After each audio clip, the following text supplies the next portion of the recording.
Friends, good morning. আপনারা সবাই কেমন আছেন? আশা করি সবাই ভালো আছেন। So welcome to my channel creation of Chandni, আর ওয়েলকাম আপনাদের আরও একটা নতুন ব্লগে। আজকে বৃহস্পতিবার, গতকাল কোনো ব্লগ করিনি। খুব খারাপ সিচুয়েশনের মধ্যে দিয়ে যাচ্ছি। যাই হোক, সকালবেলা এটা করা যদিও ঠিক না, নেগেটিভ ভেবে সকাল শুরু করি এটা ঠিক নয়, বাট আপনাদের জানানোটা দরকার, তাই বললাম। তো চলুন, সারাদিন কী করছি না করছি সবই আপনার সাথে শেয়ার করবো যতটুকু পসিবল হবে। হ্যাঁ, সকালটা পজিটিভভাবে শুরু করলে, শুরু যদি করি তো দিনটা পজিটিভ যাবে, এটাই আশা রাখি। ঠিক আছে, চলুন সারাদিন কী করছি না করছি সবই আপনার সাথে শেয়ার করবো। আপাতত এখন ঠাকুর ঘরে ঢুকবো। মা কিছুটা করেছে, মা এখন ঠাকুরের নাম নেবে, গীতা পড়বে, আর আমি যাব ছাদে ফুল তুলতে। তো চলুন ফুলটা তুলে নিয়ে আসি। আর আপনাদের অনেক অনেক ভালোবাসা আর আশীর্বাদ নিয়ে আরেকটা দিন শুরু করছি। সঙ্গে থাকুন আর পাশে থাকুন। মা কত সকালে চাদর ধুয়ে মেলে দিয়ে গেছে আমি জানি না। মা সকালে ঘুম থেকে ওঠা একটা কারণ কি জানেন তো, 6:22 বাজে। আমরা সবাই ঘুমিয়েছিলাম, অনেক রাতে ঘুমিয়েছি। তো দেখলাম কলিং বেল বাজলো, দেখে বেরিয়ে দেখছি পুলিশ এসছে। একজন পুলিশ, যার নামে আমি গতকাল রাতে যে থানায় গেছিলাম রিপোর্ট করেছিলাম, আমাকে না জেনে না চিনে আমাকে উল্টাপাল্টা কথা আমার নামে বলেছে। জানি না কিসের লোভে বলছে, কিসের লোভ বললে তো ওটা তো আমরা আবার সাধারণ নাগরিক, তো ওটা আমাদের বিশাল দোষ হয়ে যাবে একটা, সেই কারণে বললাম না। যাক, সে এসেছিলো, সে মানে উল্টাপাল্টা কথা বলছে। প্রথমে সে বলেছে আমাকে কেন আমি তার নামেই বলেছি, কি বলেছি। যখন তার রেকর্ডগুলো তাকে শোনালাম, সে তখন অটোমেটিক তার কথার ভয়েস পাল্টে নিল, কথার মানে সব কিছু পাল্টে নিল। সে বললো ওগুলো আপনাকে বলা হয়নি, অন্য একজনকে বলা হয়েছে। আলাম আচ্ছা, সবাই বোকা, যত চালাক সব আপনারাই না। তো যাই হোক, এই কারণেই মা একটু ভোর ভোর উঠেছিল। কিন্তু হ্যাঁ, দ্বিতীয়বার হলে আমি এই পুলিশের ফেস, এই পুলিশের রেকর্ড সব পাবলিক করবো। জানি না এগুলো পাবলিক করা যায় কিনা, সোশ্যাল মিডিয়ায় আনা যায় কিনা, সেই কারণেই করতে পারছি না। দুঃখিত আমি আপনাদের কাছে। হ্যাঁ ফ্রেন্ডস, তোমার পুজো টুজো সব কমপ্লিট হয়ে গেছে। মা সবজি কাটতে বসছে। মা অনেক ভোরে উঠবে, হ্যাঁ অনেক ভোরে ওঠে।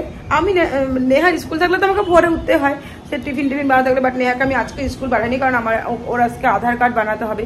আমি বললাম যেমনটা, আমি একটু প্রবলেমের মধ্যে আবার পড়ে গেছি। যাই প্রবলেমটার জন্য আমি স্কুল পাঠাইনি এমনটা নয়, আমি স্কুল পাঠাইনি। ওর আধার কার্ড এখন করতে যাবো, ওকে নিয়েই যেতে হবে। আর ওর দাঁতে একটু প্রবলেম হয়েছে, দাঁত ব্যথা। এর আগের দিন স্কুল থেকে ফোন করেছিল, মানে প্রচণ্ড অসুস্থ হয়ে পড়েছিল। কালকে আমি ওকে ডক্টর দেখানোর সময় পাইনি, আজকে দেখাবো। আর এরকমটাই তো, যে আমি এখন যেহেতু মা আছে, স্কুল নেওয়া যায়নি, তো আমি একটু বেলা করেই উঠেছি। আর মা উঠেছে সেই ভোর 5টার সময়। ভোর 5টা থেকে উঠে আমি যখন উঠেছি তখন দেখি মা ঠাকুর ঘরে কাজ করে বেরোনি, কি যে করে টিপিট টিপিট টিপিট টিপিট করে ভগবান জানে। আর এখন সবজি কাটতে বসেছে, তো আমি পুজো টুজো করে বেরোলাম। হ্যাঁ, ঘর মুছেছে, কিন্তু কেউ দেখলে বলবে না যে মা ঘর মুছেছে, কিন্তু মা পুরো ঘর মুছে দিয়েছে। পারে না আসলে, বাড়িতে অভ্যাসটা নাই তো, বাড়িতে তো সব লোকরাই করে ওই, আর পারে না মা আর কিছু করতে। আবার ছোট না আসলে পারে, উঠে দেখবো একদম ফিটফাট, তারপরে সব নোংরা, আবার আমাকে সব পরিষ্কার করতে হয়। তা যা, মা মাছের সাথে বাটিটা লেগে গেছে, ওই যে মাছের সাথে বাটি লাগছে আমার। যে কি রান্না করছি না করছি সব কিছু শেয়ার করবো।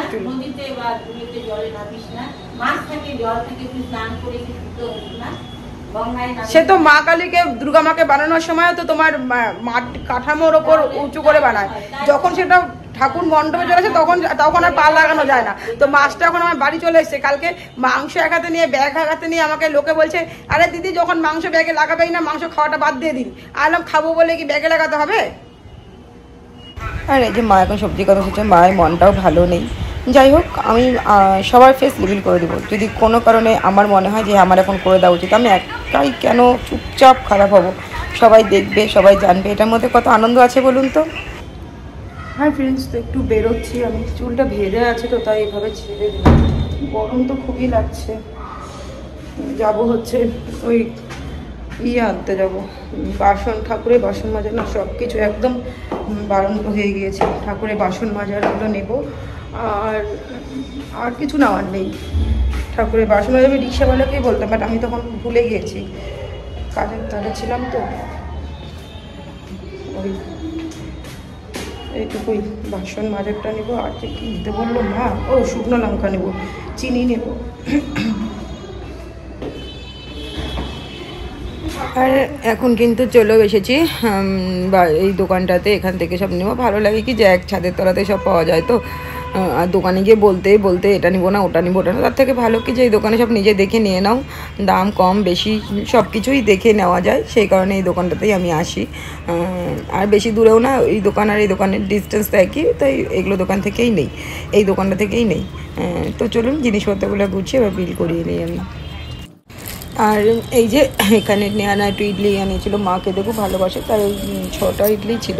আর এই যে বাজার করে নিয়েও চলে এলাম, হচ্ছে এখানে আছে হচ্ছে দুধের প্যাকেট, বাসন মাজার সাবান, ফিনাইল, তারপরে ঠাকুরের কর্পূর, তারপরে ধূপ, এইসবই ছিল। আর ছিল হচ্ছে এই যে লঙ্কা, হরলিক্স বিস্কিট, তো এইসবই। আর মা এখন মাছগুলো ধুয়ে নিচ্ছে, মাছের ডিম এগুলো সব ধুয়ে কিন্তু মা ফ্রিজে ভরে দেবে, কারণ এগুলো কিছুই এখন আমরা আজকে তো খাবোই না, সেই কারণে মাকে বললাম তুমি ধুয়ে রেখে দাও, পরে রান্না করা যাবে, তো এরকমই।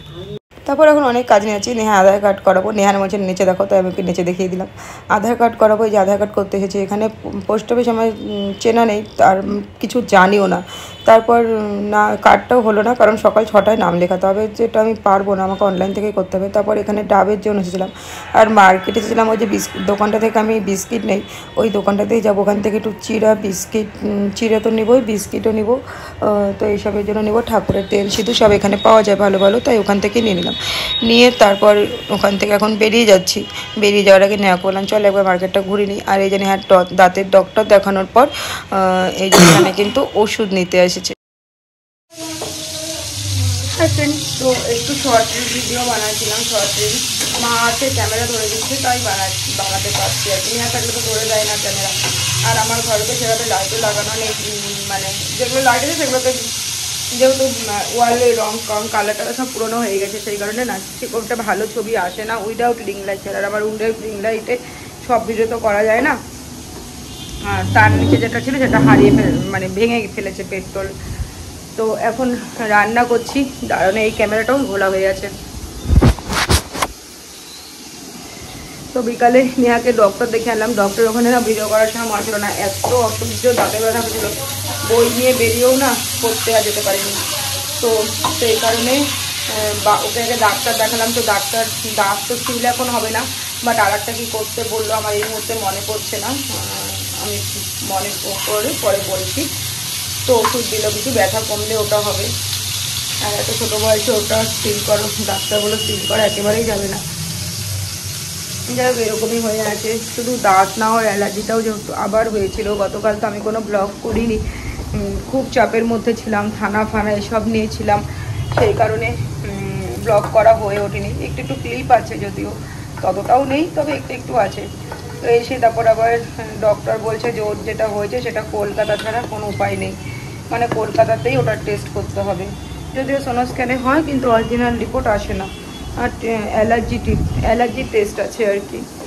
তো এই সব কিছু নিয়ে না আমি প্রচণ্ড মানে ভেঙে পড়েছি, মানে সত্যি কথা যেটা, মানে মন সত্যি। আর তারপরেও কথা শোনে না, আইসক্রিম খায়, সেই কাশি হয়ে গেছে। মানে আমার মাথা না আর কোনো কাজ করছে না, যে আমি কী করবো কী করবো, মানে কিছু কাজ করছে না। যাই হোক হয়তো শেয়ার করে দিই কী রান্না করছি। আর এই যে সয়াবিন টয়াবিন এগুলোই আজকে রান্না করছি, মন টন কিছুই ভালো নেই। চলুন আজকে ভিডিওটা এখানে শেষ করছি। সবাই ভালো থাকবেন, সুস্থ থাকবেন। আগামী দিন দেখা হবে একটা নতুন ভিডিও নিয়ে। ততক্ষণের জন্য টাটা বাই, গুড নাইট, সবাই ভালো থাকবেন।